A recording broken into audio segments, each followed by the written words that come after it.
7, 6, 5, 4, 3, 2, 1. You'll never have the sacred stone.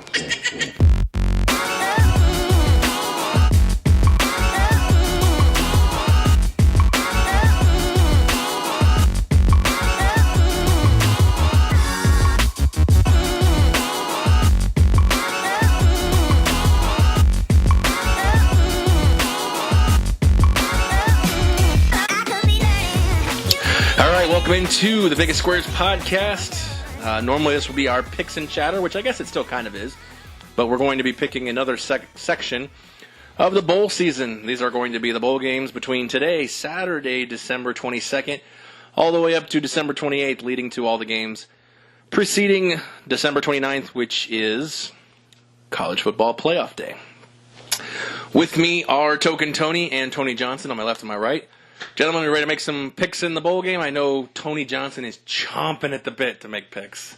I'm excited in a way for a few games. Although picking all of the games, as you know, I get very ruffled easily because I'm sure we're going to get your disclaimer on half of them, so we're good with it. Good, as long as everyone's aware of my disclaimer. That's good. Absolutely. Doesn't mean we accept it. No, you don't have to accept anything. That's fine. I admit that. I'm still going to give that disclaimer. I always do. Speaking of disclaimers, I have a confession to make. This is our Saturday podcast, however, we are recording it on Thursday, so we do not have an update on how the Gasparilla Bowl went, the Makers Wanted Bahama Bowl went, and the Idaho Potato Bowl went. But we will update our picks on Twitter from our bowl pick contest. I'll recap on those. You, Tony Johnson, and I both have FIU. Token Tony has Toledo. We all have Marshall. And you two have BYU in the Potato Bowl, and I have Western Michigan. All right, now that we're caught up to December 22nd, we'll start by thanking the sponsors, 12-Ounce Sports Radio, VGK Pop Sockets, and ChaiPoker.com. Let's just dive right in. 22nd of December starts with Memphis and Wake Forest. Based on our bet, we're all consensus on Wake Forest. No, that is incorrect. Oh, we're on at Memphis. We all have Memphis. Excuse me, yeah. That's not true. Yeah, my bad. We're already starting off on the wrong foot. However, we're also looking at gambling lines here, and we have Memphis a 3.5-point favorite in the Birmingham Bowl.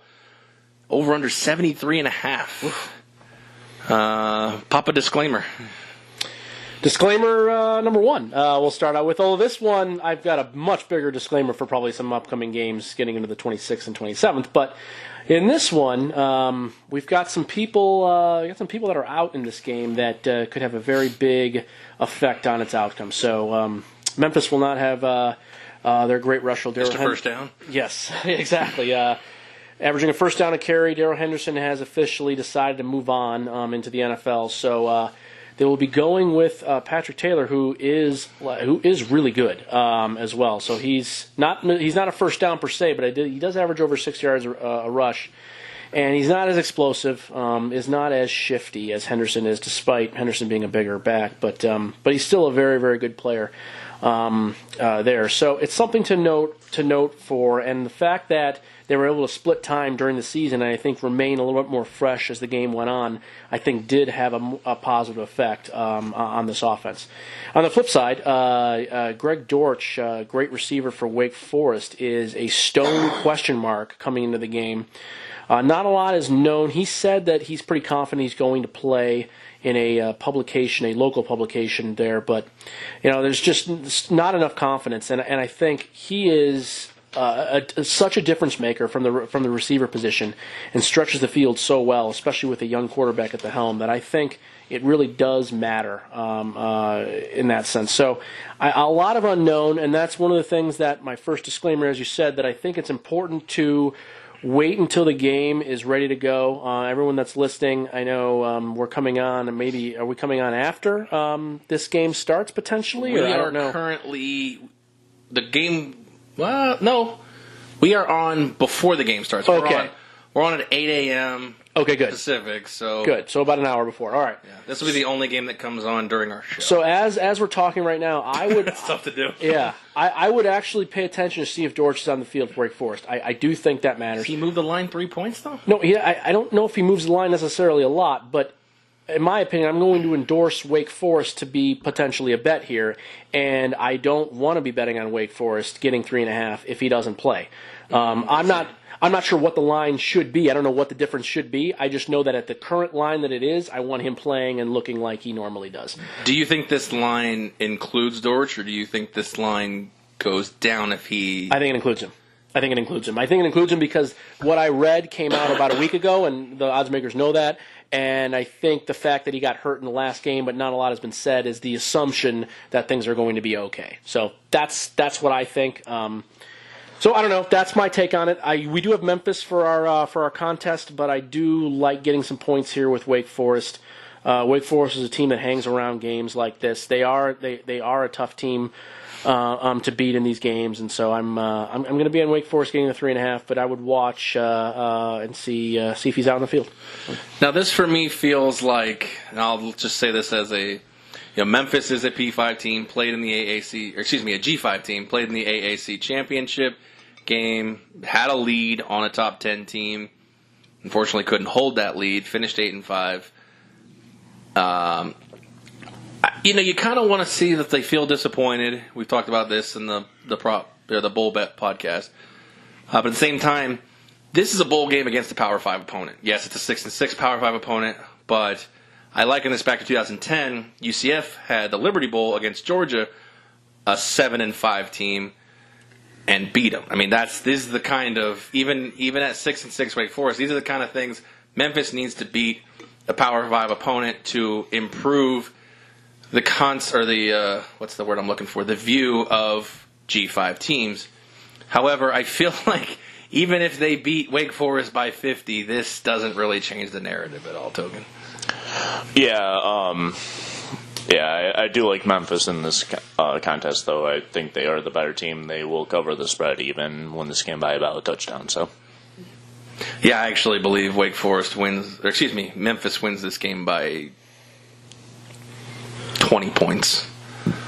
So with or without Dortch, but I do like Dortch. I think he is a quality wide receiver. But I mean, give me anybody who plays the quarterback position whose name is Brady. So I'm good with that, even if it is his first name. But I mean, Memphis still has a lot of weapons that aren't named Darrell Henderson. So yes, he's a big weapon, and I'm thinking Memphis will travel a little better to Birmingham. Not that could really matter as far as fan base. But I look for Memphis to get a statement win. A 9-win season, while it's no American Conference Championship, would feel really good. And beating a P5 opponent in a bowl game, regardless of their record. I think it's gotta feel good for a G5 team. And they kept Mike Norvell, too, at coach. I think that's a big bonus. I think a lot of people expected him to move on. Did anybody even really kick the tires on him? He got an interview at K-State, but I don't think they really wanted him at any point. They wanted Kleinman at North Dakota, but he got an interview at K-State, maybe somewhere else. I don't know. Okay, yeah. Fair enough. Yep. All right, so that moves us on to the Lockheed Martin Armed Forces Bowl featuring Houston, 8-4, and Army, 10-2. Army is a 5-point favorite. Houston without Ed Oliver coming into this game. We talked about that. Does it, really matter or so with the 8-4 Houston Cougars? The over/under is 60, which if you've watched an Army game, that seems relatively high. But if you've watched a Houston game, that seems relatively low. I think there's a big X factor in that, though. For sure. Without Derek King, quarterback of... Is it Derek or De'Eric? I'm not sure. I actually don't know. There's an apostrophe. Could be De'Eric. I just kind of go with Derek just to kind of keep it as ease off the... D-Sizzle. But I don't actually know. I've never heard it pronounced, so I don't know the answer to that. I mean, the announcers have done it a couple different ways, so I don't know what the right answer is. I think he should be D-Sizzle going forward. D-Sizzle? Okay. Well, D-Sizzle will not be playing in this ballgame, and his backup has been incredibly subpar, and not only with running the football, but only about 42% completion percentage in that last game and in some other parts of games this year. So I don't really like a lot what's going on there. On the flip side, though, Houston has done well against the triple option this year. They did play Navy on the road this year, and they played quite well and ran away with that game in the second half.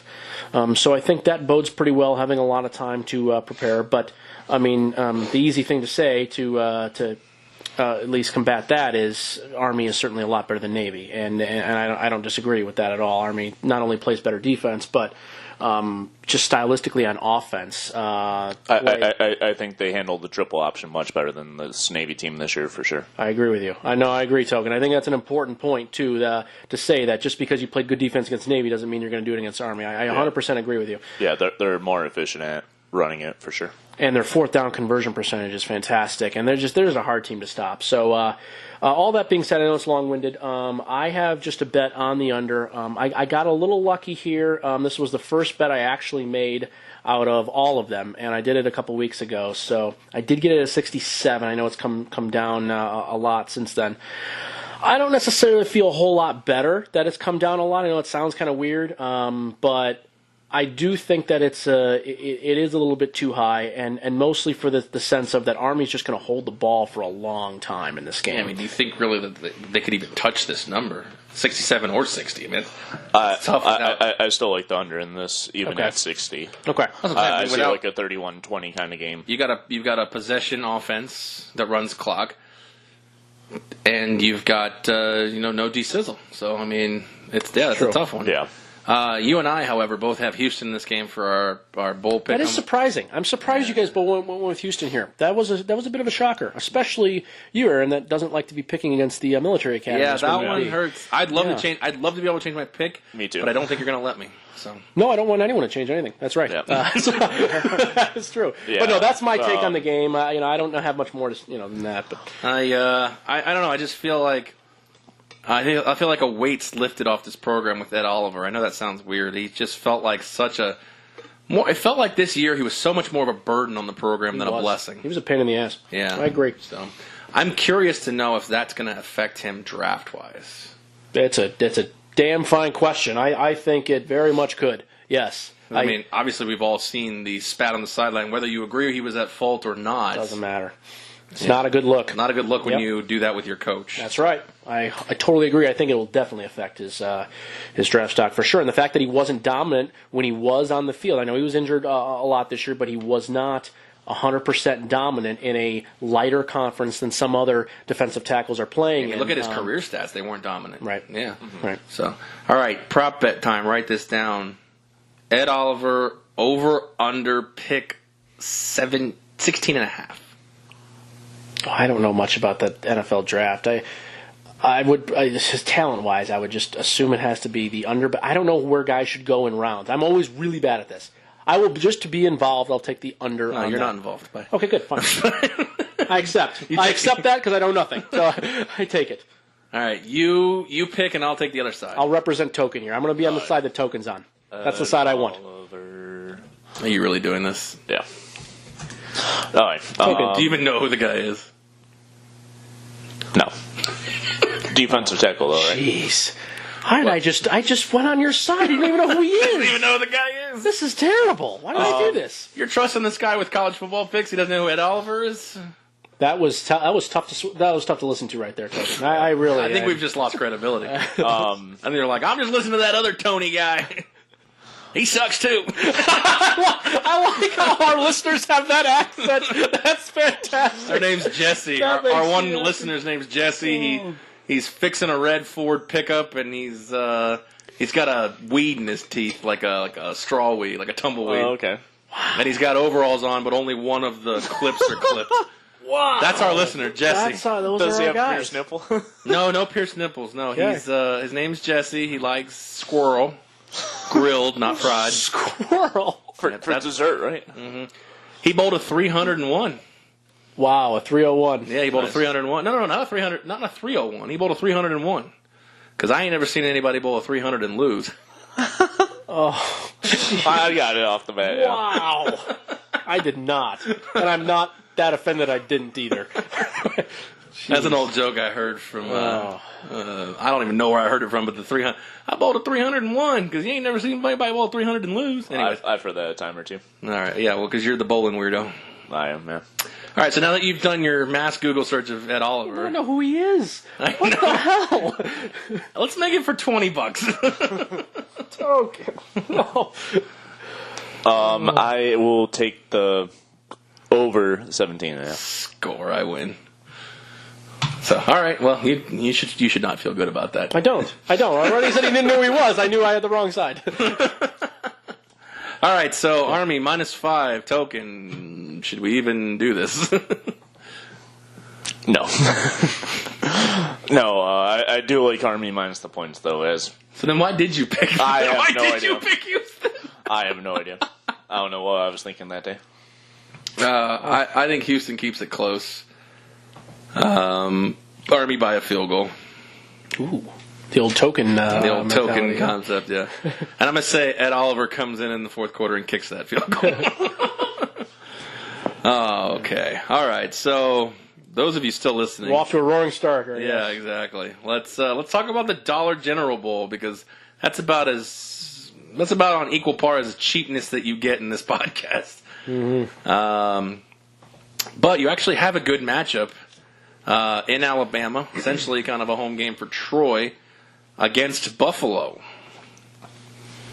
Buffalo, last time we saw them, kind of blew a little lead there. They sure did. And I know you're still high on Buffalo despite that. Because I believe you're on Buffalo, he's on Buffalo. Yeah, you're the one that's and I'm on T-Roy. This is one of those games that in our contest, I would have liked to have been the only one on one side because there are 3 games that I mentioned on our previous podcast. Here's another crazy Tony Johnson disclaimer, that there are 3 games I don't know how anyone can know what to do. And the first game was Eastern Michigan, Georgia Southern. And not to toot my own horn, I was proven correct by that because that game was close. It was random. Eastern Michigan took the lead late, and then a time-expired field goal by Georgia Southern to win at the end. Okay, fine. So that was impossible to really know. This is another one here. I don't know how anyone is going to be able to quantify this game. This is, I know Jed, our Singleton listener, doesn't want to hear this. He wants an actual His name pick. is Jesse. Jesse, whatever. So We don't want to lose our listener. What about our Canadian listener? What's the line on this game? 1.5. down. It's down now from about open to 3. I got no line on Yeah, it's what I'm looking at. 1.5 right now. Troy is the dog. I took Buffalo because I just like the offense, and I just feel that if they are on and they click and go, there's too much offense and too much talent for Troy to be able to defend. And I don't like Troy has not been the same team since losing their quarterback, and they are, while still dominant and still a really well-coached team, I'm not saying that they're bad per se, but they're not the same offense from before. So in a really high-scoring back-and-forth game, I like Buffalo to win a game like that. So that's the only reason I took Buffalo. I honestly don't really know what to do in this game. I think it's intriguing, but... Well, I'm not loving the Liberty loss. I feel okay with the other 2 losses. Yeah. App State and Boise State. Right.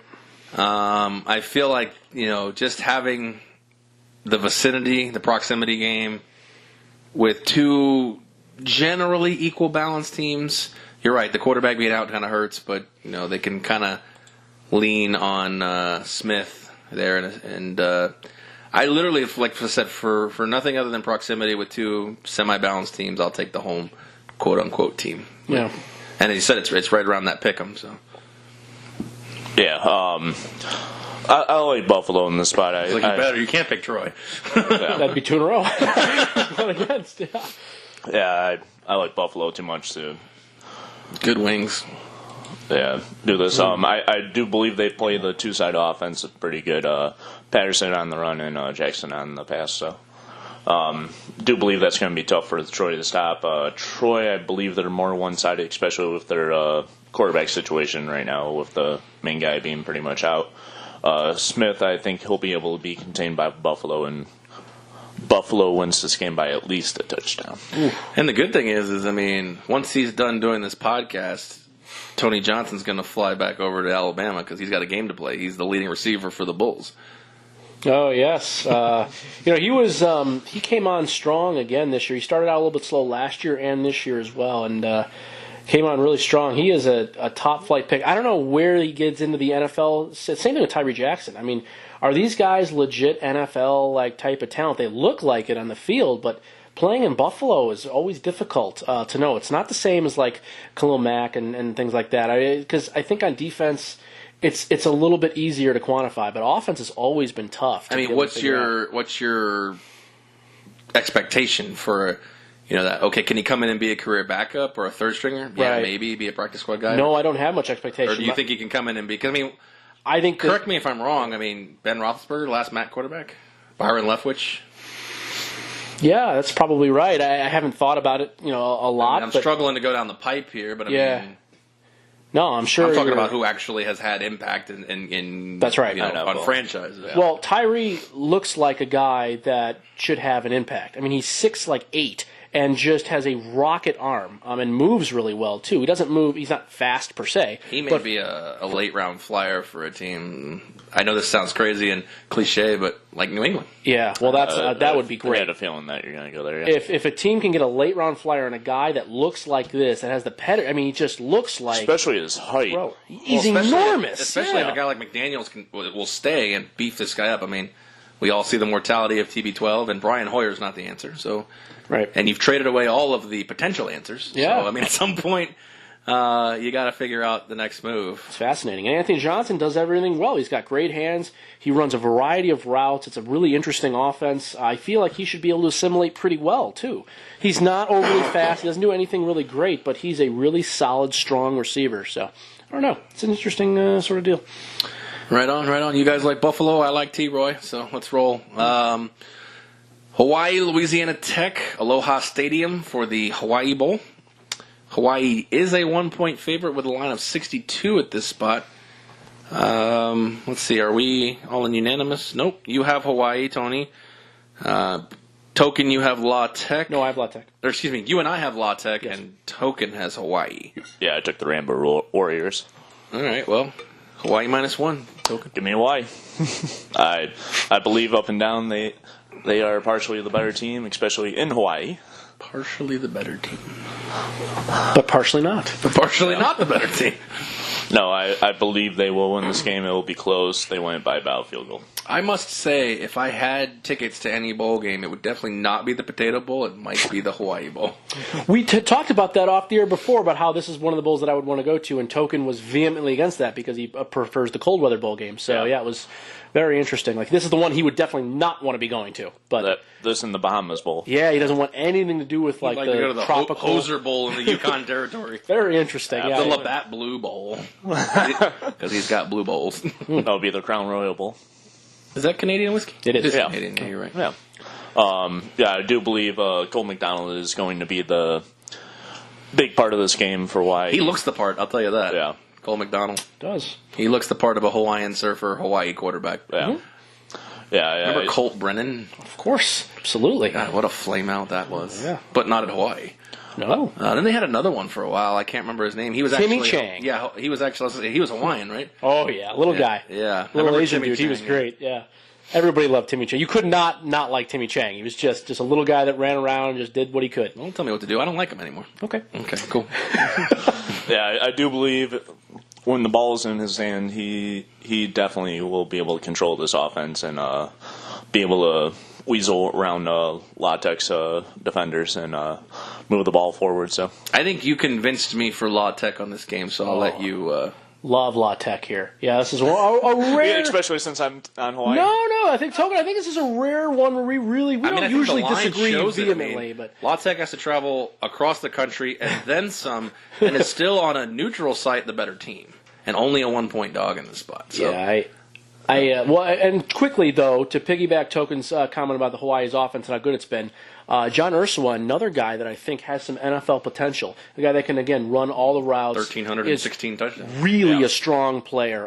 Doesn't get down in games. He doesn't take plays off. He's a guy that you watch on the field. He looks like a premier He's type a of difference receiver. maker, yeah. I agree with that. Yeah, so that's another. whether he's taking an extra defender against him or making the one-on-one plays, and he has really good hands. All right, sure. Dollar, who can tell me the Henry. last Hawaii wide receiver to have an impact in the NFL? Oh, yeah. He played for the Broncos. Did he? And yeah, he did. Yeah. He did, and he played for Yeah, the Browns tall guy. too. He wasn't tall. Unless we're thinking about two different guys. We are. There was a tallish dude, too, that was okay. Starts with a C, I think. I can't remember. Well, I don't know. We're on different wavelengths then. Oh, yeah, short dude. That's right. He played for Buffalo as well, too, for a little bit, I think. That I don't know. I remember. Okay. I remember Broncos and Browns. Though. There were two of them. It's not Ed Oliver token. I don't remember the I name. don't know. I don't remember the name. Devon Bess. Yeah, Devon Best. Remember that That's guy? the little guy, returner. But then there was a bigger guy, too. Long, lanky. Starts with a C, I believe. his Chapel name. or something? That sounds close. Yeah, something like that. Yeah. He's from California, but played in Hawaii, I believe. I don't know. Devon Best, probably a California guy too. There's Probably. That's usually how that goes. Yeah. I don't know. I'm not really sure. But anyways, while you're looking that up, La Tech, yeah, like everything to like here about La Tech. La Tech has played a lot of really good defensive football, which has been a rarity, actually, into the Skip Holtz regime here. After his flame out at USF and now into La Tech, he had struggled with some defensive scheming and finally brought in a guy that they seem to be clicking, and they went from 8 points less per game allowed. What year were this you year. thinking about? 2000 late in the 2008, 2009-ish.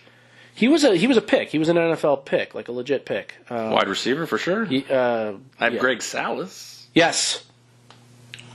I think that was it. Because that's your only shot here.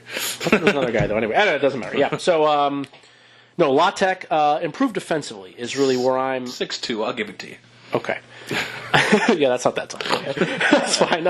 So, yes. About average in the NFL at most. Yeah, I thought he was actually taller. That's fine. So, yes, improved defensively here. Tall on the Hawaii team, probably. And definitely an offense that has, I would say, not played to their full potential and is not the great wide open scheme that we've seen over the last few seasons from La Tech. But they're still strong enough, and Jamar Smith is still good enough with the ball to be able to move out of the pocket when he needs to, that I think this team is good enough offensively to win some games here. And where the difference is like Token believes it's this Hawaii offense, and Cole McDonald, I think it's how bad the Hawaii defense is and how badly they've faded this year. They have faded immensely as the weeks have gone on. They were a top-tier defense, actually, in the first half of the season, and they went from that to now allowing 207 yards a game on the ground and 231 in the air for, just an immense amount of yards, 438 yards, if my math is correct. So that is just a lot. And not only that, but it's been about over 500 in the last few games. So it's a big fade. They played 13 games this year versus the 12 like most other teams. And again, I just don't think that all of that bodes all that well for this game. I don't like how it's a home game, actually. I think it's better when Hawaii has been able to travel a little bit more and kind of get out of this whole home atmosphere where things are... Namaste. Yeah, exactly. Ooh, nice. Exactly. I actually think that... I'm going to stay here, and I'm going to go to the mainland. I don't think it bodes well for them in this game. I like La Tech, and I like them big in this one. Fun fact, Hawaii players in the NFL have won 17 Super Bowl rings. Wow. That is surprising. Since 1968. Oh, Well, I guess that would be the Super Bowl era. Still higher than I expected. I didn't think Most popular Hawaii player to ever play in the NFL. Well, that's an opinionated topic, right? Well, Okay. okay, since 1990. Most popular Hawaii player. He played for the Broncos. I don't know. I was going to say... And not Devon Bess.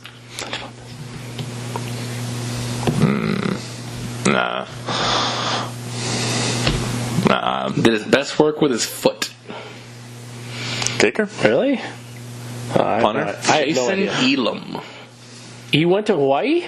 According to this, he was Wow. a third-round draft pick out of Hawaii in I had 93. no idea. Oh, I would have never guessed that. No idea.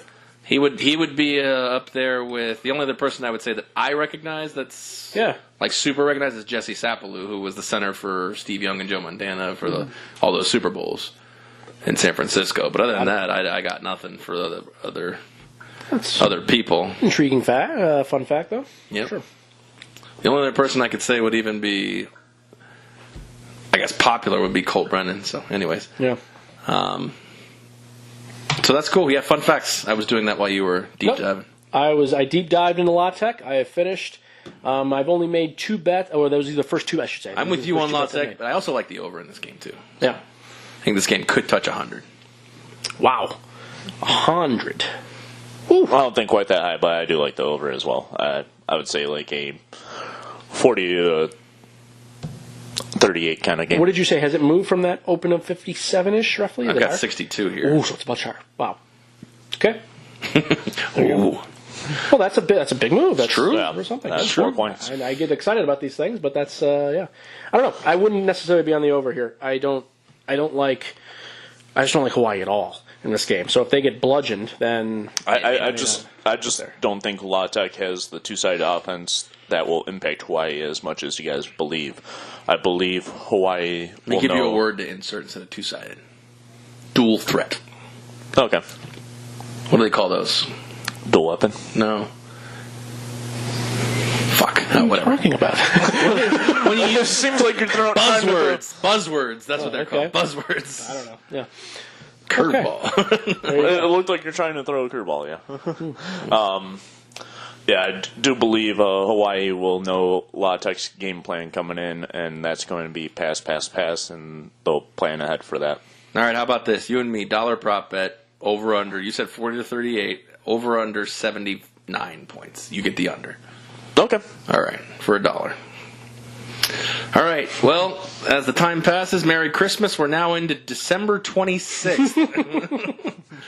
And the Cotton Bowl, the first of the Cotton Bowl, the non-playoff Cotton Bowl. Boston College, 7-5, taking on Boise State, who is a 2.5-point favorite. Total is 56. You two are on Boston College. I'm on Boise State in this spot, in the Pick'em contest. Does this all really depend on Brown and Dylan at this point, or does that even matter? Because I mean, you like Boston College, so. My information here is that Dylan is a for sure play. So I don't know about Brown per se, but from what I've seen, both from a local spot and from RotoWire, that he is going to play. So I feel confident about that. Yes, he does have a big impact on this one. I also think that Boise State is a little bit overrated nationally. I know this game was months ago. I understand that. But I think them getting beaten pretty handily at Oklahoma State, to me, showed a lot of about how these guys really shape up nationally in the national picture against a good Power 5 team. And this is a good Power 5 team, I think, just like Oklahoma State. Nothing great, nothing spectacular, but they are certainly good. They don't do anything obscenely bad. To me, it's just a matchup situation where I like what BC can do. Dylan, when healthy, has not been able to be stopped at all this year, and if I can get points, I'll take the points. So that's why I'm on BC. Yeah, I agree with Tony on that. I'm even ballsy enough to take them on the money line, plus 110 or so, roughly. Give or take 5 points. I do believe this Boston College team will have what it takes to kind of question the Boise State defense. I mean, last few games they looked all right, but not enough to impress me, and I think Boise State is vulnerable to letting big plays happen. I think Rippin's the X factor in this game because, the stats are there, they're flashy, but he's also made some head-scratching plays this season. I really believe that Boise is the better team, despite your Brown and Dylan combo there in that spot. Brown, to me, has to do more with his feet if BC wants to control. I think this game, if Rippin plays an A game, I don't see how Boise State can lose. I will say that 2.5 points, I feel the game will fall right around that line, and I'll take a token spot, and I'll say Boise wins by 3 to 5.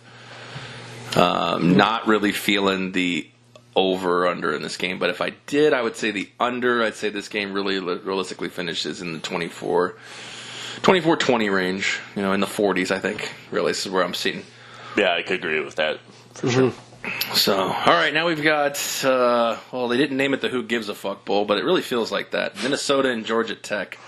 Ugh, they should call it the Barf Bowl.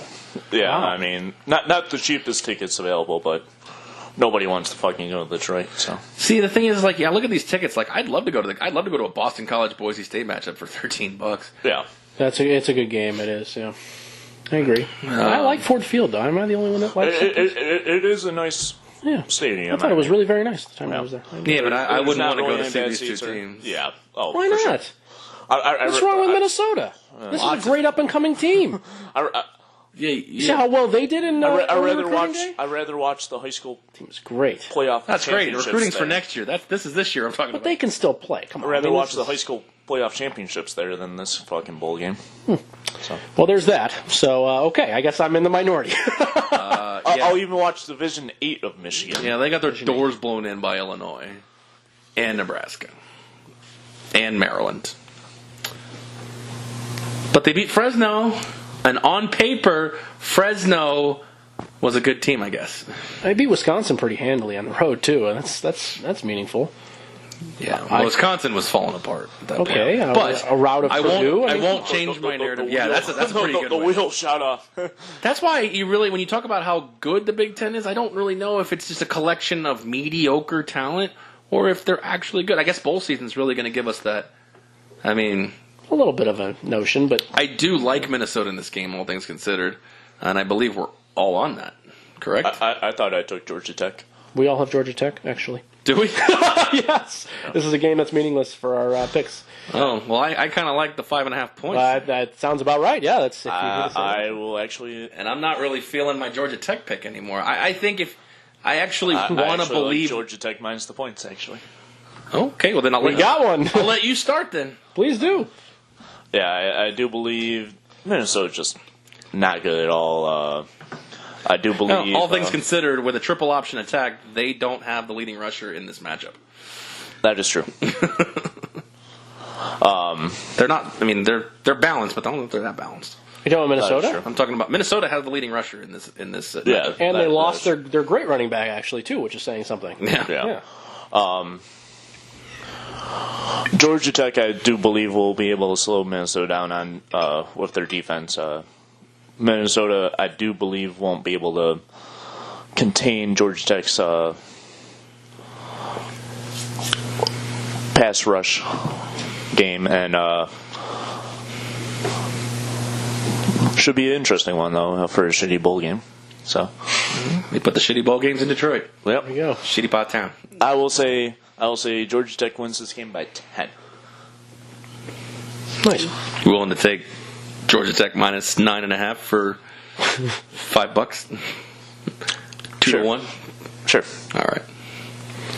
Well, I'm taking a little bit of a different side. While I don't think this is one of the better bowl games, okay, I'll admit that. I do like both of these teams. I think the higher that Georgia... I know this is not part of the game. I get that. Okay, another disclaimer. Another weird Johnson disclaimer. Don't care. Georgia Tech, love the hire. Oh, weird Johnson. Love the hire of Jeff Collins from Temple. And I kind of like how the transition is going to go here. I don't think they're going to necessarily get away from being more of a run-first team. Clearly, the triple option I don't think is going to be the case, of course. But I do like his coaching style. I like how he's got a lot of good recruiting lines here, and he's been here before, and he understands the area and what it takes to recruit to Georgia Tech, which is very, very different than many other universities. They have a high academic level, and I think it's important to know how to recruit in that area.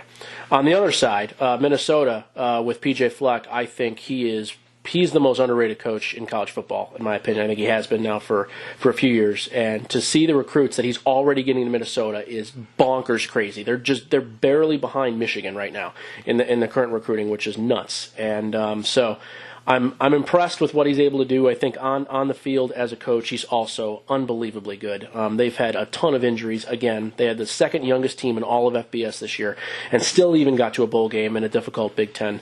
So I like what's going on there. All that said, the rush defense, partially based on injuries, has been pretty bad. They're giving up 5.2 yards a carry, 171 yards a game, and it's just not going to be a good situation against a Georgia Tech team. Now, again, PJ being a great coach and really, really good with time. I've talked about how good he is both before the season starts, after a bye, and in a bowl game, so when he has extra time. He's covering spreads about just under 70% of the time here if we go back to the Western Michigan time as well. So that gives me some hope there. But, again, this is Paul Johnson's last game as a coach here for Georgia Tech. Sometimes that can play into this, mental sort of deal with his players. Players have been very, very supportive about his retirement. There's been no bad blood or anything like that at all. He seems to be a very, very well-liked guy, both with players and with into the athletic department. So that, I think, may outweigh this a little bit more. I do think Georgia Tech is a better team. I do think they are an actual better team overall. So I'll take Georgia Tech here. If I have to bet on the game, I will be with Token, who I will take Minnesota, or whoever had said this, I want Minnesota with the points. Oh, it was Aaron. That's you and me. I'm sorry. That was with Aaron. I will take Minnesota with the points, but I do think Georgia Tech will squeak out a win here. That was winded, I know, but that's where I see this game. No, that's cool. I'm in agreement with that. And really not much more I can say to add to that one. So Georgia Tech with a small, narrow victory. Minnesota covers. Because P.J. Fleck is a great coach. And what do great coaches do? They cover. Exactly. Great teams cover, right? Good teams win, great teams cover. The Big Ten, when we look at the Big Ten and the coaches that have assembled now in this conference, it's phenomenal. It's really unbelievable. It's so tough to get wins in this conference now. I think this is going to be going on for a long time now. I know we're going to get to the next game, but I really think that it's going to be difficult for any team to dominate going forward in either the West or the East of the Big Ten. I think there's just too many really good programs right now. So that's my own opinion. I mean, I think your OSU, if they keep, especially if they get Justin Fields next year. Oh, yeah, that would be a game changer. But they lost some recruits, though, already. I don't know. I'm not sold on this now going forward. I like Ryan Day a lot. I think he can be, fine. But he still has to deal with running that team, it's an organization almost, really, being a coach of Ohio State. And they've already lost a bunch of recruits. I don't know. I'm not 100% there. I think Nebraska's going to continue to do really well on this. I think they have a very good coach, too. I think there's a lot of teams that are really strong. Okay. He's the worst. Oh, yeah, there it is. All right. Mr. Frost. Yeah. All right. Okay. California versus TCU. I believe we are all in agreement on this one. Yeah, and it was a pick, too, and it's surprising we all came on the same side of a pick-em type game. It's rare. We're all on pick-em for Cal, right? Yes, all on Cal. That's right. In the Cheez-It Bowl in Phoenix, which is kind of a dead even spot for travel for Cal and TCU. Pick 'em. Now the line's moved to I have Cal -1 here where I'm looking. That's what I see. A smidge, okay. And 38.5, which is a low number for college football, but at the same time, these two teams do pride themselves more so on defense than the offense. So we're looking at Jacksonville Buffalo type totals here. So what do we think here? We're all on Cal. Yeah, I'd take Cal -1 right now. Actually, I think Laird's going to be a big key factor in this game, and he's going to be able to keep the ball moving. I do like the under as well with how much they're going to control the game on the ground. Believe they'll probably win by about a field goal, maybe a touchdown. So.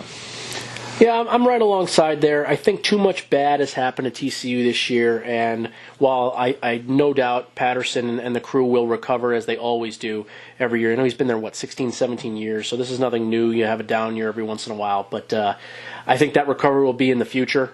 For this current time right now, they're here in the bowl. I think they'll do their best, but Cal is in really a better state. I think they have not only do they have better players on defense? I don't think there's any question there. But you could make a good argument. This is the only argument you could maybe make on a team they've played this year where they're just as well coached on defense too. Justin Wilcox is second to none here coaching defense, and it's a joy to have watched this Cal team play absolutely zero defense under Sonny Dykes, beyond none, to being definitely the best defense in the Pac-12 right now. I think they're certainly better than Washington at this point. So impressive to see.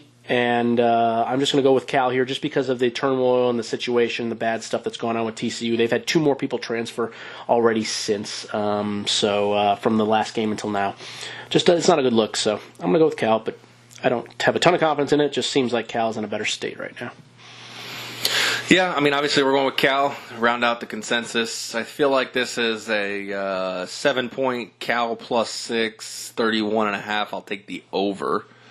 I think they get there. I think actually I wouldn't even mind even just sticking straight up and taking the over 38. It's a good spot for a teaser. I kind of agree with you there. Yeah, because of this low-scoring kind of game, the points are going to matter a lot in a teaser. It's a good point. Yeah, I feel like they get into the 34 to 41 range, so rather than have to fuck around with 38.5, just go with 31. I feel like, 21-17 feels like a modest score right here. Even 21-14 or, something around there. Yeah, maybe at worst like 17-14. Well, that's a push. Yeah. But yeah, I mean, I'm not teasing for a push, but I get your point. Yeah. And then I get Cal with a touchdown, basically. Ooh, that's good. So I like that. Word. And all right, so let's move on. That's the 26th. Let's move to the 27th, and where are we at on this one? We have Temple versus Duke.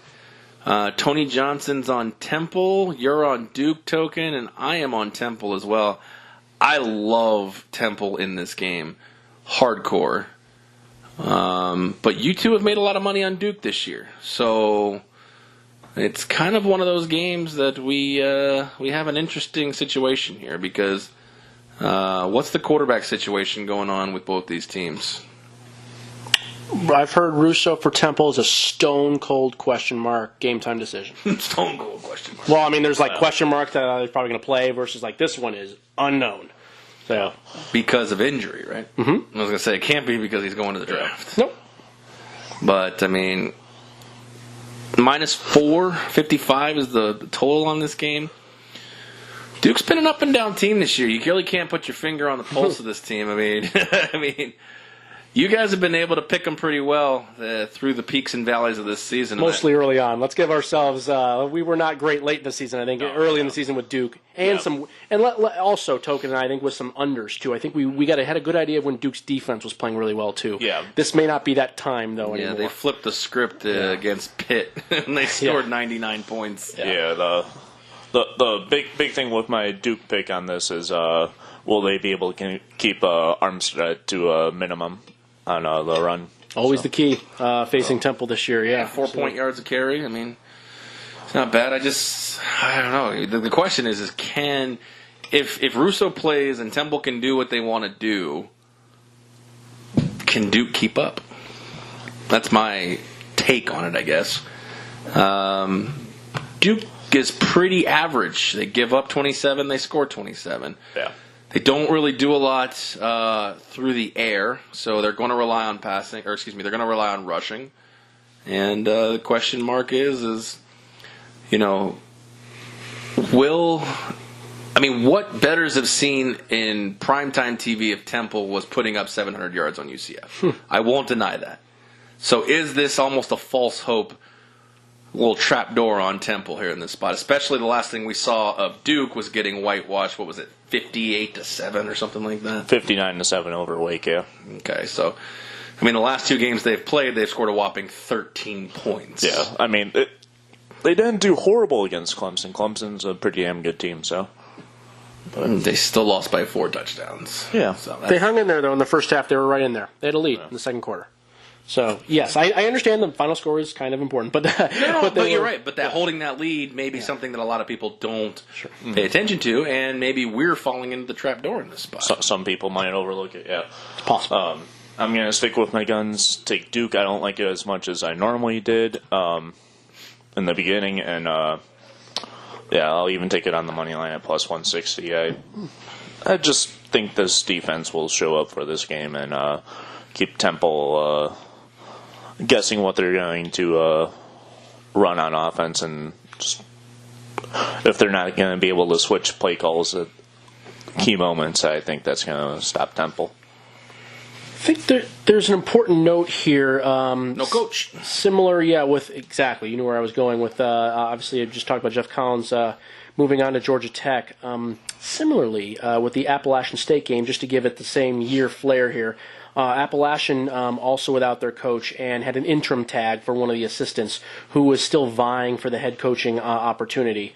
And while in this situation, Temple's interim coach is not vying for the head coaching job, they've already hired somebody else, he has experience being an interim coach, especially at Temple. In fact, he's been here through 3 regimes at Temple, 3 different coaching regimes he's been here. So it's a guy that I've already seen the players support, and he has experience doing this and is a long-time special teams coordinator, and kind of one of those guys that is a pure kind of players coach sort of mentality, and is super energetic. And I think it relishes this opportunity to get a game where he can actually kind of have his full hand in. So I kind of like that aspect of it here. I don't think they lose a ton not having their head coach here. So that's point number 1. And point number 2, as we've discussed with Duke's kind of sort of demise here at the end of the season, is Duke in the last 4 games gave up 7.4 yards per rush, which really gives you an idea of how bad it got at the end of the season. And they were one of the great rush defenses in the previous early part of the season.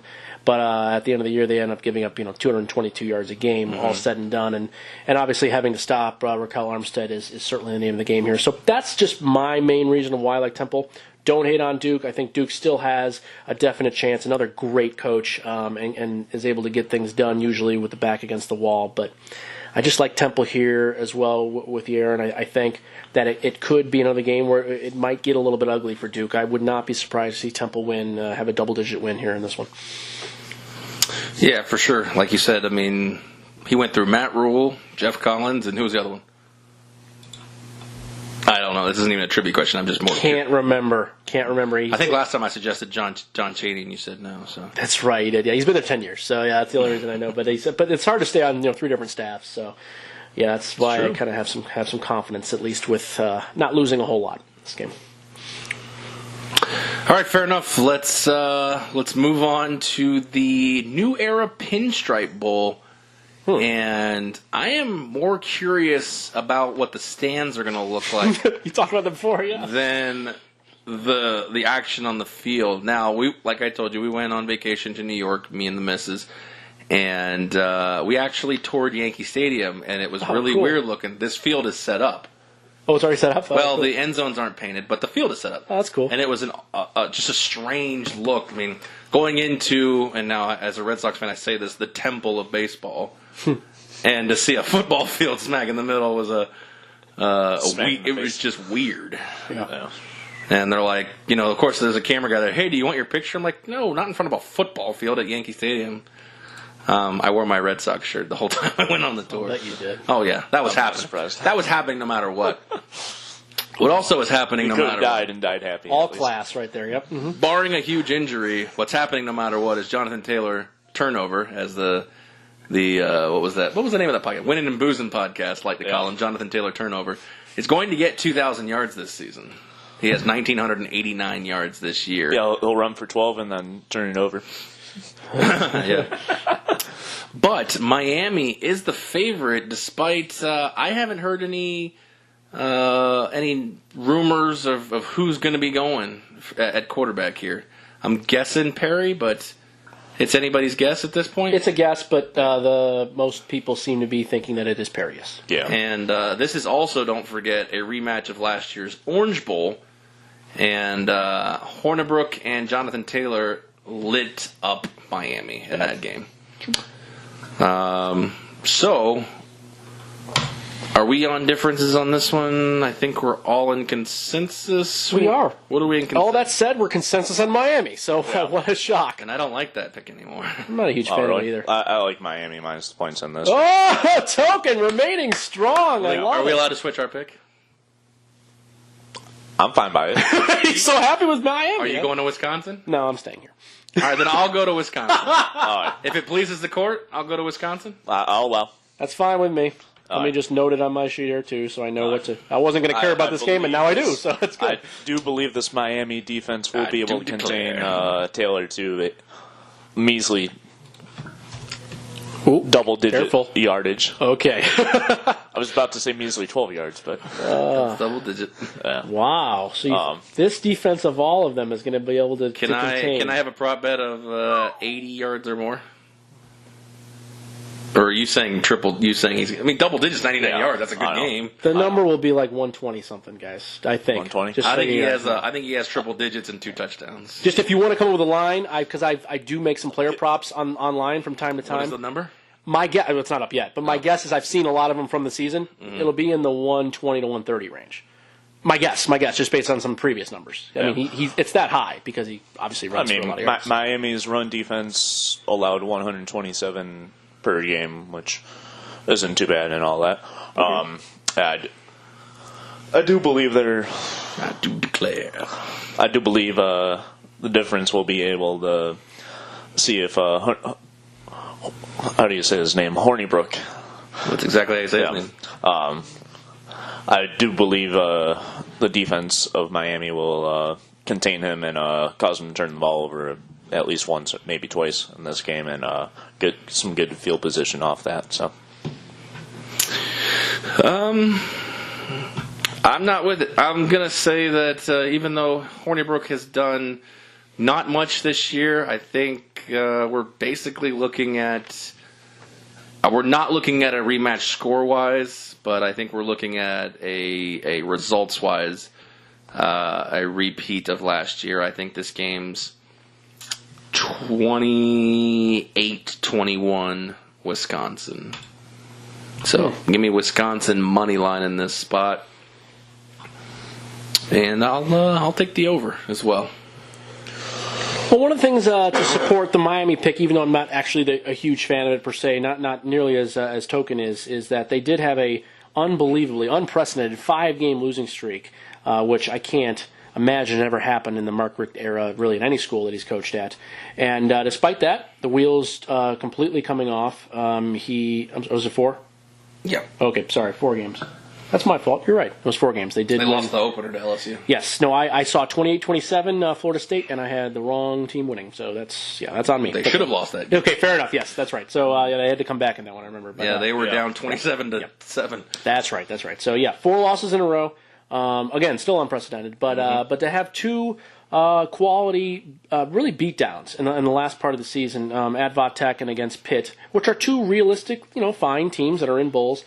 That are solid enough. Certainly Pittsburgh, I think, is the better win there than Vatech, but nonetheless, still impressive. It kind of goes to show you that you have a good enough coaching staff in place, and certainly still a lot of high quality players. You can turn things around, and Wisconsin having faltered so badly late and really not been a part of the Big Ten, the upper part of the Big Ten this year at all.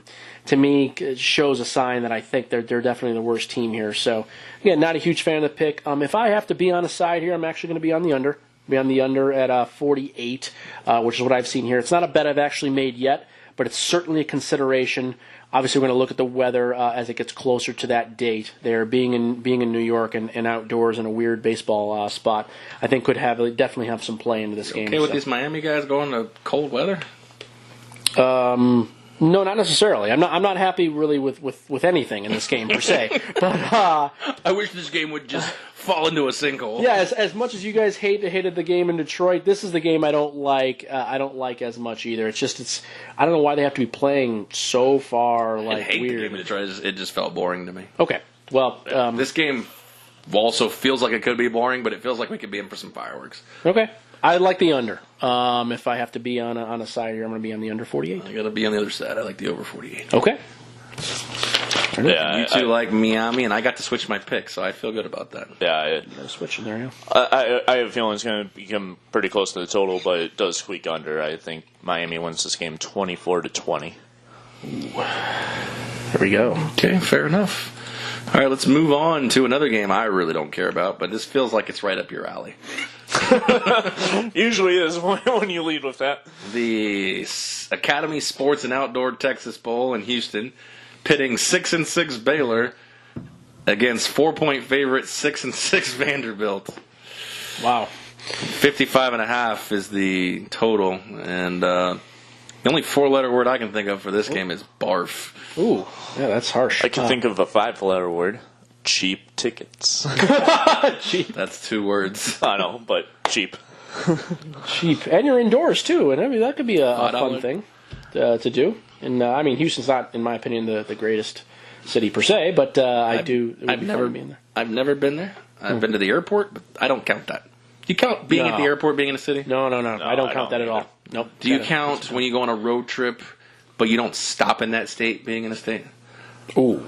Like, I've driven Florida up to many different states up on the East Coast. Right. I've actually never stopped in South Carolina.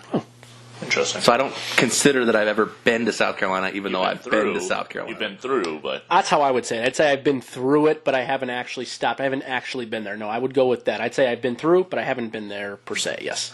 That's how I would say it, for sure.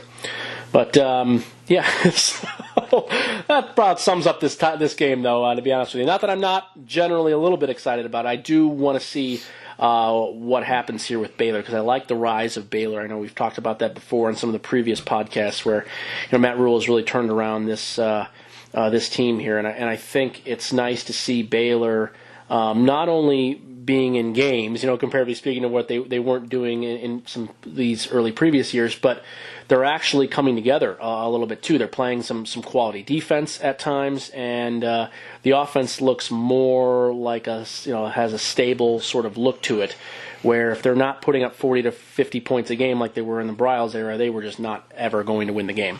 Here they got a chance to win different types of games. They can win some slugfests, and so anyways, I like seeing what's going on with Baylor, and this is just another addition here. Another addition here with Baylor that I think they're going to play in this game. I think this game is meaningful. Not to say that Vanderbilt won't be a part of it. No, of course. I mean, Vanderbilt is a well-coached team and an SEC team that is competitive, but I like where Baylor's at here. I think this is important in their recruiting of Texas, and I think it's just an important game that Baylor is going to be all out for. So despite the fact of being an underdog here, I did take Baylor in our contest, and I like Baylor getting the points. What were our 2 picks for that game? He and I have Baylor, you have Vanderbilt. Okay. Yeah, I do like Baylor to cover in this game, but He had to ask to figure out where he needed to go with this game. No, I was going to probably say that anyhow. But I do like Vandy to win, though. I think they win based on a missed extra point or something like that. Oh, missed PAT. Yeah. Come on. Yeah, going that low. That's a fun one. Yeah. Yeah, I do believe Vaughn will be able to keep this Vandy team getting first downs and moving the chains.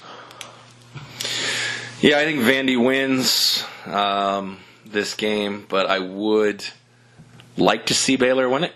However, I don't think they will. I just don't know if they have just enough talent. Vanderbilt plays some weird football, and I think Shermer's actually probably good enough to win this game. Baylor not good away from their stadium, even though this game is in Texas. I will say Vandy wins, hoping for the picks purposes that Baylor wins, but Vandy wins this game. Baylor covers. I got 4. What do you guys see? That's why I see it as well. 4. 4. 4.5 if you, depending on where you look, yeah. Mm-hmm. Which could be. See 4 and 4. Yeah. I mean, yeah, it just depends where you look and all that. So, depends where you go. Just down the road here in Santa Fe, you can get 4.5. Ooh, sweet niblets. Exciting. Free hook. Free hook. The free hook. Free hookers. I like that. The free hook. That's a good one. Never trust the free hookers. All right. Friday, December 28th. A game I'm actually interested in. What are you waiting for? I don't know. What? Purdue and Auburn. Oh, you wanted me to lead you into the game? That was weird. No, I was thought you'd be shocked that I'd be interested in this game. I am actually very surprised. Yes, I was just waiting for you to explain why you're excited about it. Yes. It is surprising. I'm waiting. so excited. I'm waiting. I feel like this is one of those matchups that guys like Herb Street and others will be talking about the little games when it's conference pride versus conference pride. Oh. Now, the question is do the actual 2 teams who are playing on the field give a shit? That's another question. But the conference you back is going to give – games like this are going to give you bragging rights. Because the Big Ten, again, some people would qualify maybe on par or a situation where they're kind of – they got chirping chips against the SEC. I've been taking polls about chirping chips if people have heard of that before, and some people yes, some people no. That's kind of how polls go. Yeah, more on the yes though. More on the S. Yeah. Interesting. Tony Johnson would be on the no until last week. Same with Spike. Yeah, I am surprised that I had not heard it. Spike now, had never heard it either? Yeah, until he heard it on the podcast. Really? Yeah. I've heard chirping chips for, I think I was in Years. Florida, yeah. Really? Oh. Yeah. Yeah, I heard it back in Michigan. Motherfuckers got chirping chips now. That is how it would go, though. Yes, that's right. I think that's exactly word for word how I first heard it too. Yeah. So, all right, we got That's what it should Purdue. be, yeah. We got Purdue and Auburn. Auburn's a 4-point favorite. Tony Johnson on Auburn, token Tony on Auburn, which must mean I'm on Purdue, and that is correct. So I'll start first. I like Purdue. I think Auburn gives a shit way less than Purdue does, and Big Ten.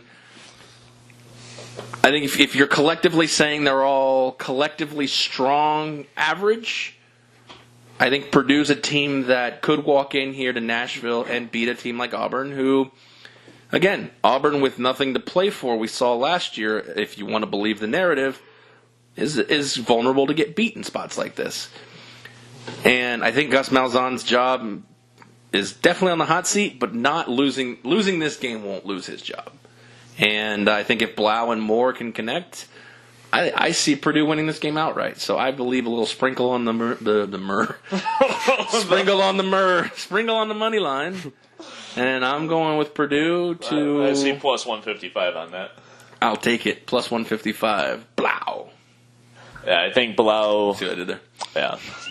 I think Blau will be a big key to Purdue, whether they do well or not in this game. I do believe they keep it marginally close, but Auburn wins. I'll even lean towards Auburn covering, though. I think they win by about a touchdown, like 27-20. I unfortunately can't add a lot here. This is one of those handful of games I think is very, very difficult to handicap. As you open with Aaron, it's tough to know who's going to care, who's not. The only reason I took Auburn in our contest is just because I feel like they are a better team overall. There's just more talent, and if you don't have anything else to lean on here, that's sometimes the spot where you have to go. But I'm not a huge fan, obviously, of the team and what they've done this year. There's no question about that. It is interesting to note that Auburn does have 6 seniors that looks like a handful of those 6 that are starters can potentially play at the next level. So there's and they're all playing in this game. Nobody's taking the game off. So I mean, there could be some sort of motivation in that sense to actually have a game on national TV here where you can actually do something. Again, I don't put a lot of stock into that. I really don't. I just don't know what to do. I'm grasping. Into which one? Put a lot of stock into which? Auburn? Into Auburn, yeah, having 6 guys that are potential NFL, very strong NFL candidates. And well, I mean, not to interrupt you. I mean, I'm going. No, to, please do. But I mean, I think the most important one of those is Stidham. Sure. Oh yeah, absolutely. I mean, he's obviously way down on the radar of prospects, and I'm not sure if what he can do in this spot to really vault him. Mm-hmm. But you got to try. Absolutely. Yeah. I think as far as agree with everything you said. The giving a shit may fall with him, yeah, because he'll be definitely going to the draft next year, and so there's some other players. Cam Martin, I know, is another one that really just fell off here a little bit, and I think a big game from him. He should be splitting carries with Javarius Whitlow, and I do think that if he has some big runs, could do something for him as well. He's really fallen hard as well. Better quarterback, Blau or Stidham right now? I think Elijah Sindelar is actually better than those other two as the backup for Purdue currently. But I've been saying that since day one, and that's fine. I might be wrong, and that is what it is. But between those two, Stidham, I think, is the better quarterback. Blau, to me, can't. He's so limited. He's limited with his arm strength. He's limited with. He's just limited with accuracy down the field too. I just don't like my limitations with him. I want to be able to have a guy that I know can make all the throws. And while I know he's a good scrambler and he's a smart quarterback, he's made a lot of good decisions as the year's gone on. There's a reason he's a starter. I get it, but to me, Sindelar is just the better guy to have in this offense. I would much rather. Well, they're going to get that next year for sure. True, but that's my take. But I would say Stidham, yes. But offensively, though, on what we've seen from Purdue versus compared to Auburn, one team is rising so well, and the other team has fallen. One fires an offensive coordinator, and the other is is certainly, I guess, Shelling out for their coach. yeah. So, to answer your question, I guess I might prefer Blau just in his situation that he's in, but overall as a quarterback, as a prospect, I think Stidham is the better one. So I would say Blau. I mean, as of right now, I think he is the better quarterback and could be the difference maker in this game, but we'll see. Slight pick here for Auburn, but I don't have any other picks on anything. I would bet the under if we had to at 55. If I had to make a bet, that's where I would be. But that's it. Yeah, I do like the under as well. Like I said, 27-20 kind of game. This does have a very dead feel to it. When Auburn plays well, it's on defense. So this should be interesting to watch. I don't know. In fact, if you look at their results and the schedule this year, they have been, at least in a points allowed perspective, they've been really, really good against non-top-notch teams. If you look at it against like middling type of teams, they really don't give up any more than 20 to 24 points per game. So, I mean, from that perspective, it's interesting. But, no bet from me on this one necessarily right now. But who knows? Still some days left in that game. If you get suspensions or anything like that, it's always good to keep an eye out of what's going on. Hey, you haven't had a lot of disclaimers. I mean, you kind of have. But Had a few, yeah. Not as many, though. It doesn't feel as good, does it? Yeah. I like when there's more. More disclaimers? Yeah. My disclaimers are good. They're disclaimers for a reason. I think it's important to have some sort of semblance of like a structure in place to know when a bet, I think, should be made and when it's good to be taking some flyers early on with stuff, and it's good to know, I think, when to be waiting. And sometimes some of these injuries, like we've talked about the A.J. Dillon thing and how important it's been to be waiting with Boston College for many weeks now with this team. I just feel like sometimes a disclaimer is good. We've talked about teasers and parlays, when it might make some sense to be on a teaser or a parlay or whatever, when games really kind of coincide with a total versus and a spread. I think these are important aspects. Like when you brought up the fact of the teaser in that Cal game, to me that makes a ton of sense. In that game. So, because I'm smart. Yes.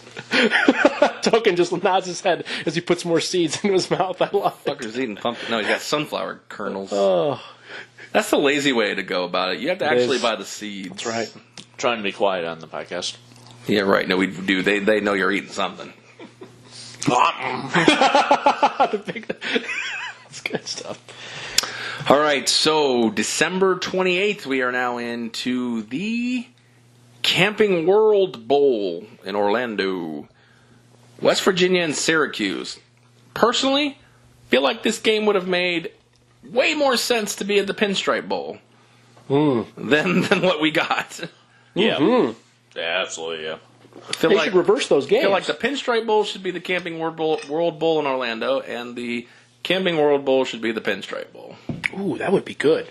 West Virginia has a very strong contingent of fans too. They would That's go only about to 8 New hours York. away, yeah, or a quick, little puddle hop.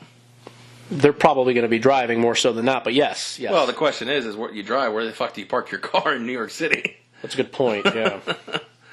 West Virginia also has a strong contingent of people in the D.C. metro area, too. From when I was living there, there's still a lot of people that went to that university. They have a good stronghold of a fan base. What would be an interesting mix to see kind of play out? West Virginia fans flying to New York and staying in the Bronx. There you go. Yeah. Get them right in the mix. I mean, look at that mixing. That feels like oil and water right there. That'd be fun. It's night and day. I'd pay to see that bowl right there. There you go. That's it, yeah. Nevertheless, we got West Virginia and Syracuse in Orlando, which is an interesting matchup. We all know the Will Grier, saga not playing, which moved Syracuse from a 6-point dog to now a 1-point dog in pick'em in some spots, depending on where you look. So this one, another one, hard to project with West Virginia. How are you feeling? We made this pick. I believe we're all consensus. We're on the Cuse. On the Cuse. Mm-hmm. So, what you got? Go ahead, Token. I still like Syracuse in this spot. 1 point, you might as well almost take the money line in that spot. Didn't we have a whole podcast about that? Yes. The only time I would not would be actually I'd be more inclined to take the money line would be a preseason NFL game. I mean, don't you feel like Syracuse is a better team without Will Grier being on West Virginia, right? I do. I mean, you feel so. What's with the line? You sound so angry about it. I'm not angry. I'm just saying. I mean, there's still a 1.5 favorite. Yeah. Being West Virginia. Yeah, I think Syracuse is going to step it up on defense, especially when facing the run, and Kennedy McCoy is going to be getting some chunks of the yards, but not as much as the Mountaineers are hoping for. And Syracuse will probably win this game by a touchdown. We got Dungy going in this game? Yeah. He will be a full go. There was something that was written up about that in the Syracuse paper. They were wondering if DeVito was going to play or not, and based on what was said pretty much from Dino is that Dungy is a senior, his last game, he's going to give him full bore of the offense. So, yes. What do you like about him in the NFL? Not a lot. Nothing? No. Wide receiver? Yeah, exactly. He's definitely not quarterback. Yeah, he is Fuck it, give him the Detroit. He's tough as nails. New England, they can use another white wide receiver. I feel this is going to sound weird, but they could draft him and then trade for him for a second-round pick or something. I'd love to see, speaking of wide receivers and white wide receivers, I'd love to see New England draft David Sills. Yeah, he could potentially have an NFL career for sure, but Dungy not big enough in that sense. I think he's going to have to do some blocking and hard running, really, more than anything else. I see him as a fullback, halfback sort of combo type of player. That's about all I see from Dungy, unfortunately. If he does, I don't know if he's even going to be playing much in the next level at all. I don't know what his goals are. But Babers thinks so. Well, yeah, I mean, he's going to support this guy. That's fine. But, no, I do think Syracuse is better. The only reason that they are still not a favorite. First of all, they opened as a 7-point dog, so it's hard to move the line that much, number one. And two, just the exposure of West Virginia and being in a lot of bigger games in the Big 12 versus Syracuse. While they're in a big conference themselves, they're just not in the same level as those other teams in the ACC that are just going to get a lot more known. I don't know how many national games Syracuse had versus Virginia Tech, but I'm sure it's not the same, and that's the same thing there. So West Virginia is just more of a well-known commodity. That's my guess. But I'm with you. I think that Syracuse is the better team without Will Grier. Their best offensive lineman, left guard, is also not playing. He will be a first or second round pick, it appears, from West Virginia. And they lost their offensive coordinator, too, so who's just taking up another job. So there's some other things, too, I think, that are going on. This game is just going to mean more for Syracuse. We talk about the meaning of games, whatever. Syracuse has not been on a bigger level before, or at least in many years, and West Virginia has been now for the last few years. So I think that if anyone really shows up in full fervor, it's definitely Syracuse over West Virginia. So that's why I like them for sure. Yeah, I mean, I like them too. It's just like I said, something feels trappy about this. Weird. The fact that I understand you're talking about you can't move something, but I mean, I think in college football, Will Grier for this team means a lot more. I mean, we had the whole debate on Carson Wentz last year with the Super Bowl champion Eagles, but college football is a little bit different in the saga. I mean, Grier's big. I know. I agree. If anyone moves it, he should move it as much as just about anybody. I agree. It just to me feels like I just feel like Vegas wants you to dump on Syracuse, and feels a little trappy. It just feels trappy, and they're getting 60% of the action as far as covers tells me. And I'm on Syracuse for the money line for our pick'em. I feel like it's the smart play, so you got to go with the smart play, and then just kind of really just explain yourself. I was on the smart play, but I put a little star on this one. Something doesn't sit right with me with West Virginia in this spot. So just be wary with that, especially if you can eventually get West Virginia as a dog. I think that might be a nice play. All right, last one of the games we'll be speaking about here for this podcast is the Alamo Bowl between Iowa State and Washington State. I got a gut feeling that this is another Tony Johnson special. He likes this game a lot. I have not bet it yet, but we're close. We're very, very close. It's starred on my sheet. I'm close with it here. All right, so you what do I like? are on Iowa State. Token is on Wazoo, and I am on Iowa State. Although I don't feel great about the Drake game. Washington State is a 3.5-point favorite. Total is 54 in this game.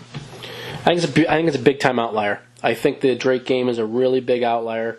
It was an added game at the end of the season that was really meaningless for where they were going to be going in general. I mean, even if they lose that game, I'm not quite sure that they're not in the same bowl that they're in. I don't know how all that works, but it just wasn't all that important of a game. They should have won by more than 3. I get that, but they did all their hard work early on in the season, and I like the fact of the losses that they have all make some sense. I think the only one that I can't say for sure would be at TCU, which TCU really ended up being a pretty rough team this year. I know we only lost by 3, but that one doesn't equate all that much to me. But the other ones do. I mean, at Texas late in the season, in November, when they didn't have Montgomery in the first half, and there was a little bit of turmoil, I think, from what I understood, based on the suspension, and should they have tried to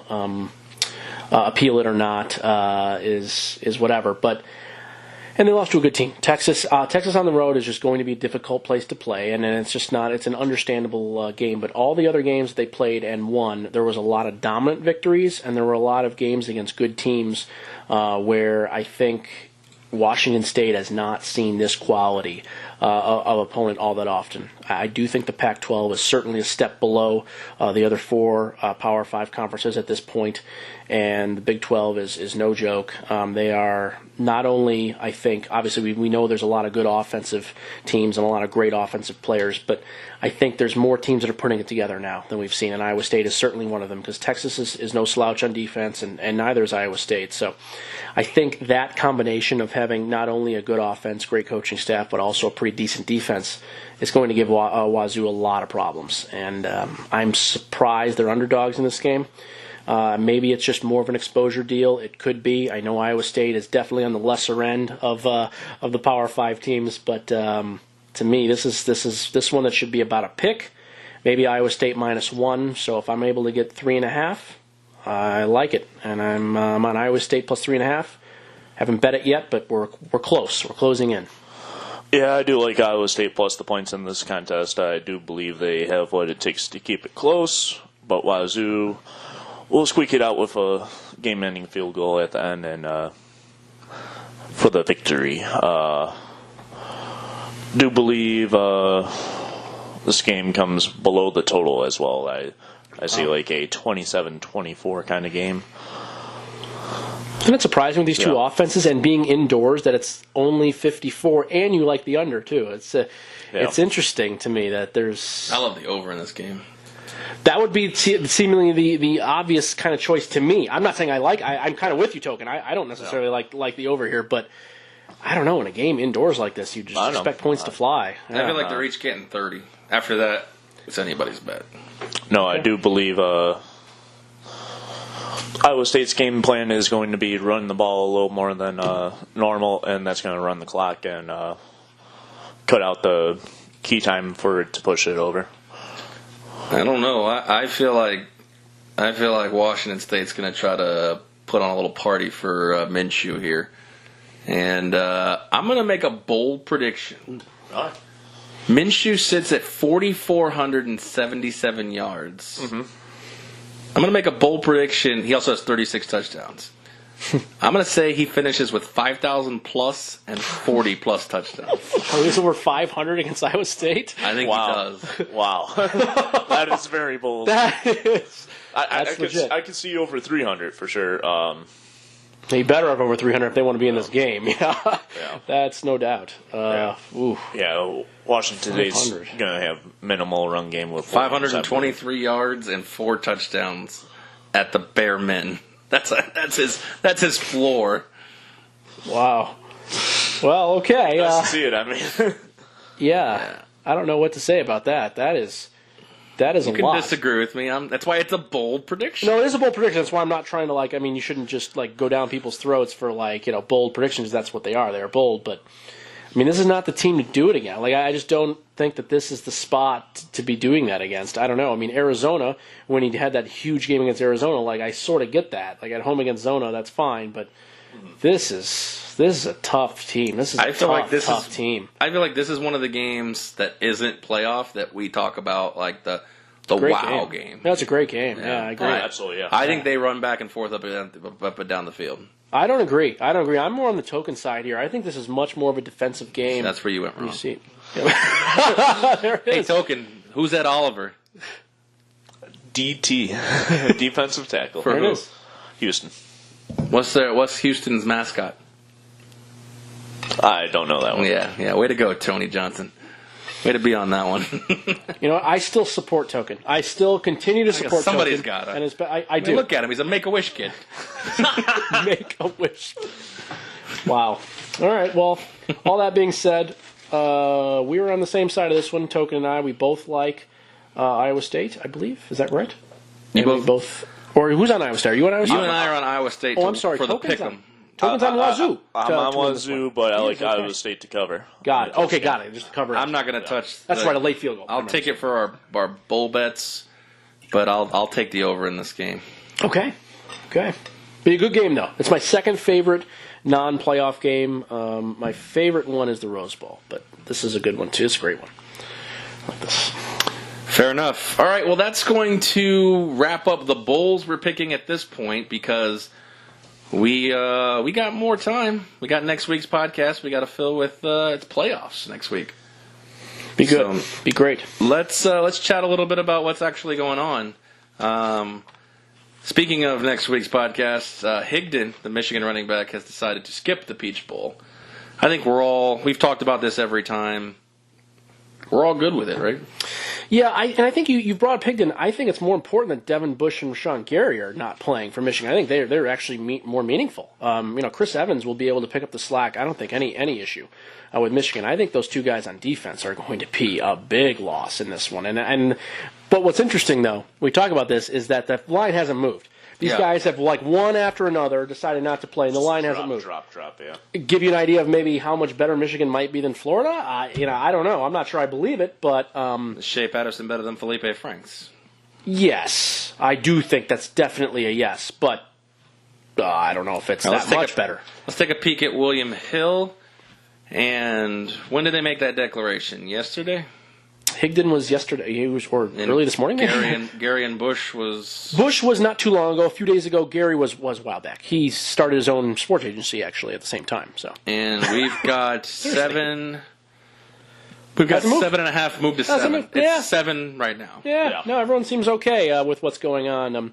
But yeah, getting back to your original point, no, I'm totally okay with any of these guys deciding not to do it. Higdon included, certainly, that's fine. I just don't think it matters that much. The other two guys, I think it matters a little bit more. This one, I don't think they lose all that much. I still think they're a better team than Florida, but I kind of wanted to lay 7 earlier. I think as these continue to add, I don't necessarily think I like that anymore. It's an uncomfortable situation. That's for sure. So I don't know. Well, do you think Michigan's still a better team with those 3 guys out? Yes. Maybe like a teaser, or maybe it will come down. Maybe it has to come down, right? I mean, this is... It should. Yeah. Realistically. Action's getting more towards 50-50, so if the action's getting more towards 50-50 and it's not moving, what's that tell you? That no major money is actually being put on Florida. Well, we still have a week. We're still a week. We still have time. We're still a week away. 9 days away, in fact. We have time since we're recording this. But when you're listening to it, it's actually 7 days. So it's just weird. I mean, Florida's definitely better against the spread. But if that thing goes down, you're right. If you can get a 4, or God forbid, even gets down to 3. I wouldn't think so. No, I don't think it would move that much. But I could see 4 or 5, something around there. And it would take a lot of sharp money on Florida to come in, huge 5-figure bets, probably, to have it drop that much. I agree with that. I don't think the betting will be big enough from the public to do anything with this. It's all going to be actually legit big bets from probably more sharper players. So if you like Michigan, grab it now, I guess, right? possibly. Wouldn't you think the Sharps, if that line isn't moving, they'd come in on Michigan, right? They would. I think that most of Because if the Sharps liked it right now, they'd be coming in on Florida, and you'd see that line move down. Because if those three players really make an impact, you know. Maybe top to bottom, Michigan is just still that much better than Florida. That's the only thing I can think of. And I don't.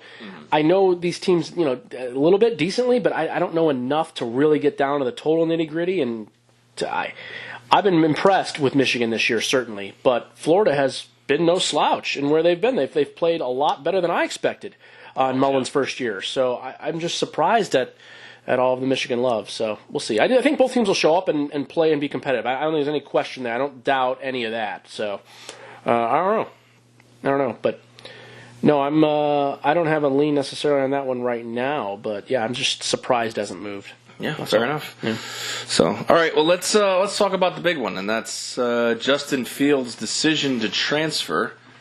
I know that he's talked about it, hasn't made anything official, but now the new word is potentially Ohio State, and which it danced around a little bit was potentially UCF.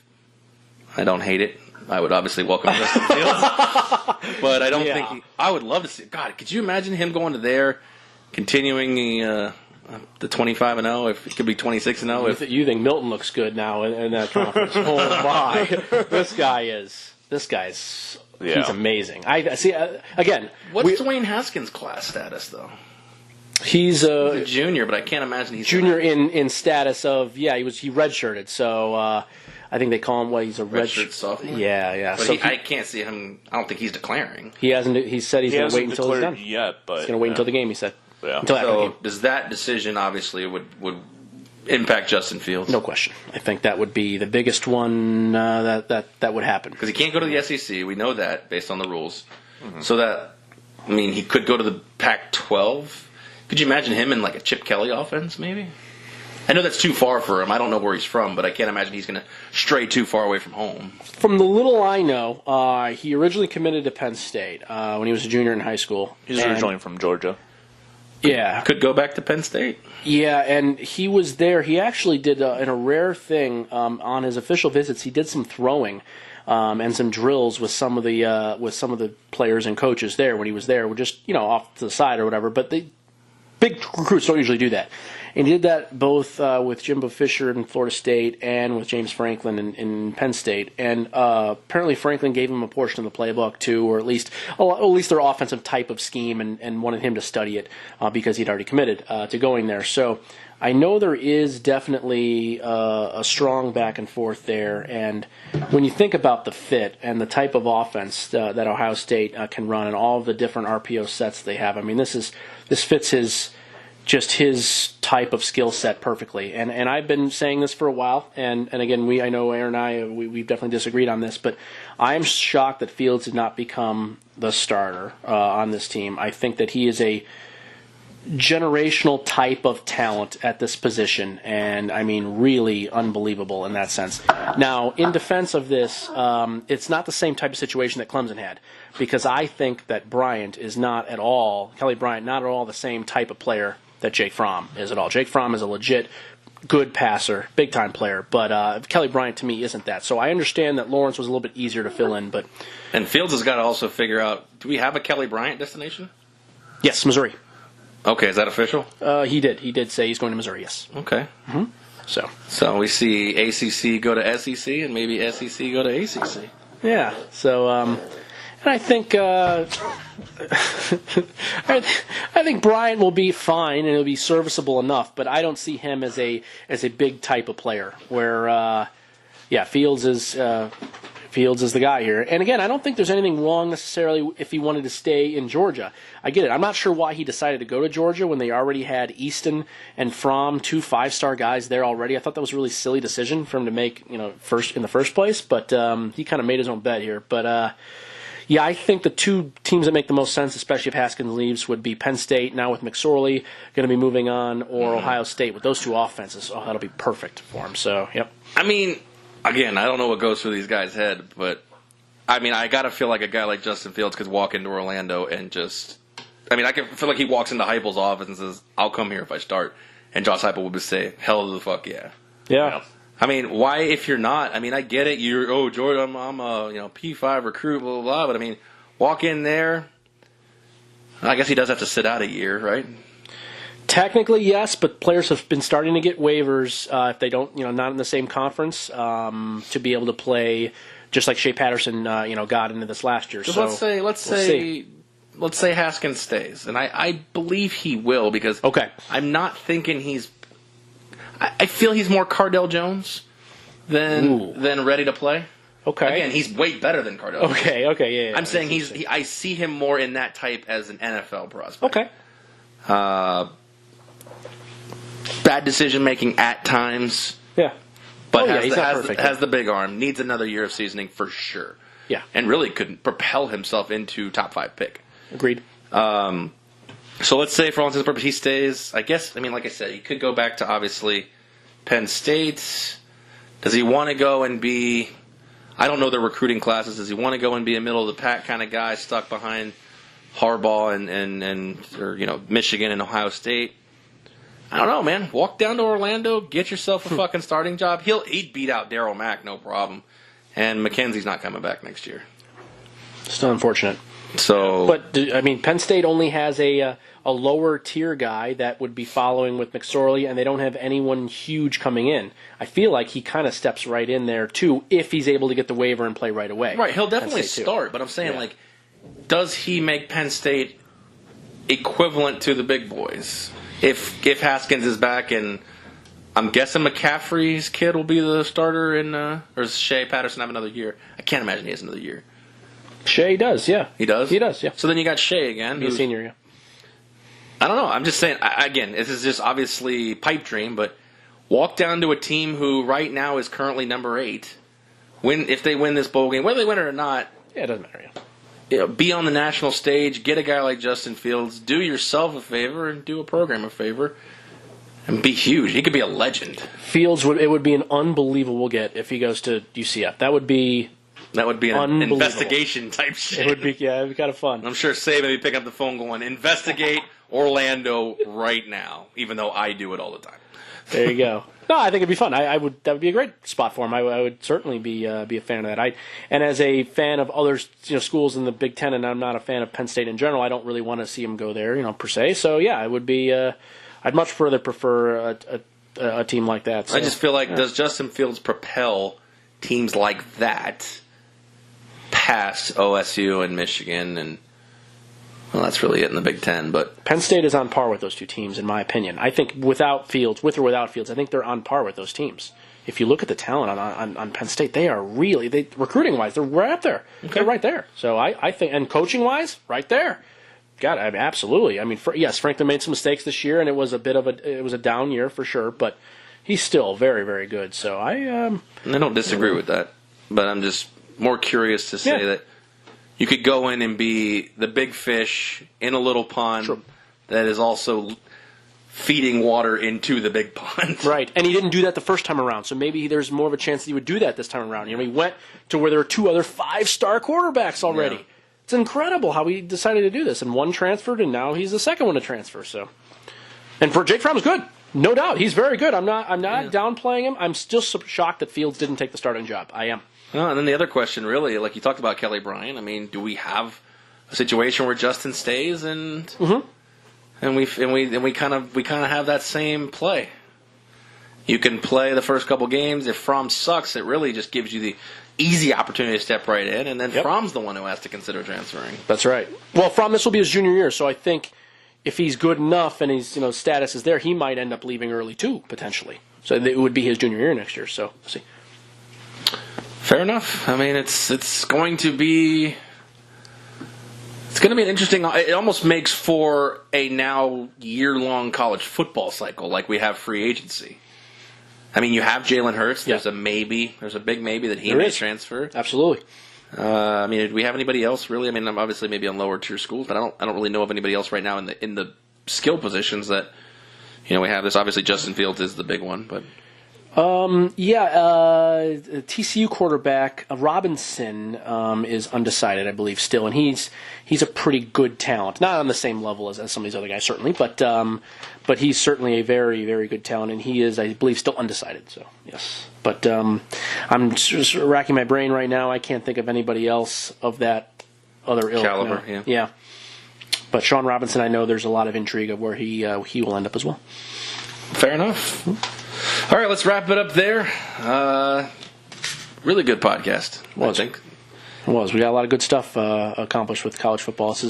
We made the bowl season at least a little bit more interesting, I think, and because sometimes, as you've said, these bowls, they're really, what is their purpose of a lot of them, and I agree with you in that sense. But it's nice you get to find bowls like we're gonna have next week with South Carolina, UVA, Arkansas State, Nevada. They mean something to those programs. Sure. But like we talked about, I mean, Kentucky actually, and that's an interesting one. I don't want to dive too far into next week because we're going to be touching on those. But like we said, West Virginia and Syracuse, the dynamics have completely changed since the matchup was announced, and obviously things like that are going to continue to happen. The line movement in West Virginia, Syracuse is less baffling than the line movement of Florida and Michigan, or lack thereof. So it kind of makes for a little fun. You have to decode the process because, like I said, just because Wilger is out doesn't mean Vegas doesn't like West Virginia. That's right. So, anyways, for Token Tony, for Tony Johnson, we want to thank the sponsors: 12-Ounce Sports Radio, VGK Pop Sockets, ChaiPoker.com, and Eric on the Web Productions. I am Aaron. We appreciate you listening in. Good luck. What bowl is going on right now? The Gasparilla, is that the one? No, it's Saturday. That happened. Saturday. Oh, sorry, Birmingham Bowl. The Birmingham Bowl. Wake Forest and Memphis. Hopefully it's a Memphis victory. Yes, we are all on Memphis in that one, but and hopefully everyone is on the under. I think in that Houston Army game right after that. So I think that's the best spot to be on there. So word. All right, we are out. We will catch you on the next one.